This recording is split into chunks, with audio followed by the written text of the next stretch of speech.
कुछ बातें बहुत विशेष हैं इसमें। यदि रात्रि को कोई बहती हुई नदी को देख ले तो बताया गया है कि बहती हुई नदी को देख ले, ये उसके लिए बहुत ज्यादा शुभ है। रात्रि को श्वेत वस्त्रों का आदमी दिखे, ये बिल्कुल ठीक नहीं है। रात्रि को ऐसी नारी जिसके पास मांगलिक चिन्ह नहीं है स्वप्न में दिखे, ये बिल्कुल ठीक नहीं है। रात्रि के समय में किसी का विवाह होता हुआ देख लिया जाए, वो ठीक नहीं है। रात्रि के समय में वर्णन किया गया, यदि स्वप्न में मलमूत्र को देख लिया जाता है उसको शुभ बताया गया है। कामधेनु गाय को देखा गया है, वो शुभ है। नेवला शुभ है इसमें, और इसमें सर्प को भी बुरा नहीं कहा। जो स्वप्न के बारे में इसमें वर्णन है, इसको रात्रि में सर्प का देखा जाना उसको भी ठीक माना गया है, उसको अशुभ नहीं माना गया। लेकिन अभी तक हम ये समझ रहे थे कि शायद रात्रि को सर्प दिखना ये ठीक नहीं है, लेकिन इस ग्रंथ के माध्यम से उसको अशुभ नहीं बताया। गौ माता को जल पीते हुए, चारा खाते हुए, वृषभ को रमाते हुए यदि देख लिया जावे तो इसको बहुत ज्यादा शुभ बताया गया है। देवालय दिखाई दें, नदियां दिखाई दें, गुरुजन दिखाई दें, इसको बहुत ज्यादा शुभ माना गया है, ये बिल्कुल अशुभ नहीं है। इसमें वर्णन है कि यदि कोई रात्रि को अशुभ स्वप्न देख लेता है तो उसके अनिष्ट को समाप्त करने के लिए हवन करें, और हवन में इतनी चीजें डालें, वो लिख लें, आप लिख सकें तो। ये विशेष चीजें हैं, ये आप डाल लें उसमें हवन की सामग्री में। जो हवन की सामग्री होती है वो तो है ही, लेकिन इस स्वप्न के अनिष्ट को दूर करने के लिए इस ग्रंथ में कुछ चीजें बताई हैं। एकम तोय सहितम द्वि चापी घृत संयुतम त्रिस्ता मधुना सार्धम दग्ना चतुर एवच युक्तान पयसा पंच षट च गोयम संयुतान पंचगव्येन वै सप्त पिबते दर्शकाद्वजा। इसमें बताया है कि गलत रात्रि को आप गलत स्वप्न देख लेते हैं, इसमें डर है पंचगव्य लें, वर्णन है इसमें।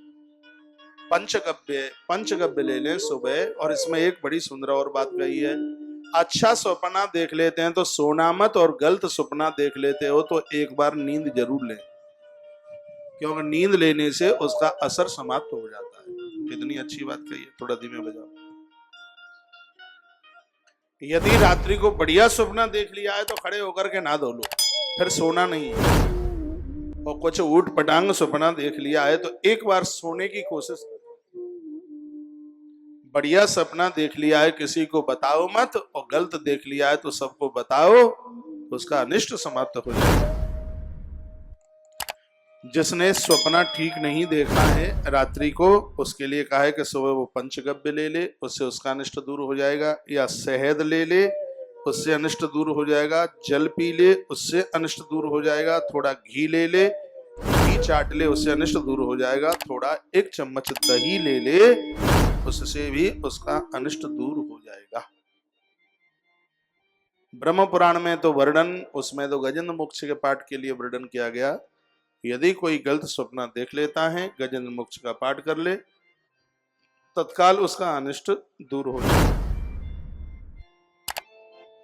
बातें तो बड़ी मलूक कही जा रही हैं।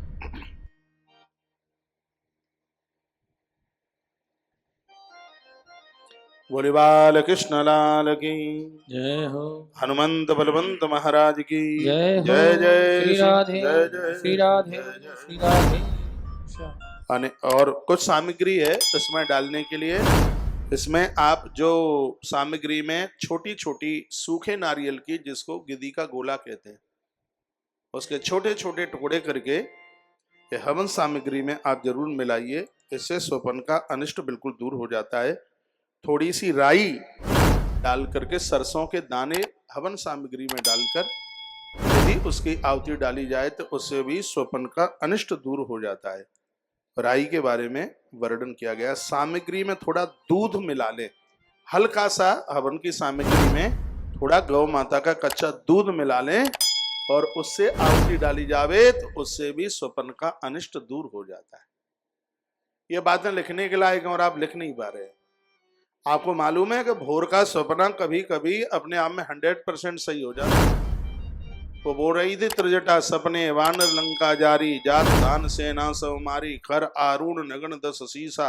वो बोल गई थी, सीता माई को सब बता रही थी। और वो उसने जो जो सुबह भोर में देखा वो सगरा ही पूरा हो गया, वो छूटा ही नहीं, सगरा पूरा हो गया।